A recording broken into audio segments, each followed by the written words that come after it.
نيمار يجدد لبرشلونة ويوقع لباريس سان جيرمان في آن واحد. حالة من التضارب بشأن مصير نيمار.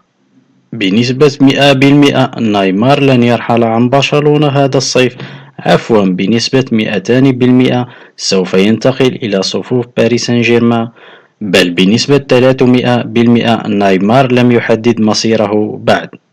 هكذا أصبح موقف نيمار. هناك من يؤكد أنه باريسي، وآخر يتحدث عن عشقه لبرشلونة، وآخر يشير لبحث نيمار عن المال في برشلونة، وإلا سوف يرحل إلى باريس سان جيرمان من أجل الأموال القطرية. وفقا لصحفي إذاعة راديو كاتالونيا جيرارد روميرو، فإن والد نيمار ما زال مصر على رحيل ابنه عن برشلونة رغم محاولات ميسي وسواريز أمس بإقناع اللاعب على البقاء.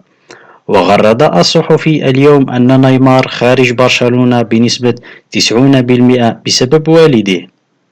وكان نيمار اقتنع بالبقاء في برشلونة عصر السبت عقب الجلوس مع الزملاء في صفوف الفريق، ولكن والد نيمار عاد في المساء ليقنعه بالانتقال للنادي الفرنسي، خاصة عقب فشل الجلسة بين والد اللاعب ومسؤولي النادي الكتالوني. وبالتحول للصحفي البرازيلي مارسيلو بيليشير، يؤكد أن نيمار يجتمع مع محاميه ومسؤولي برشلونة للتوقيع على عقد جديد وزيادة راتبه، بجانب الاهتمام بتوزيع حقوق اللاعب من الإعانات والدعاية. المؤكد في الوقت الحالي أن هناك تضارب كبير حول مصير اللاعب البرازيلي بين البقاء في كامب نو أو الذهاب إلى حديقة الأمراء في باريس.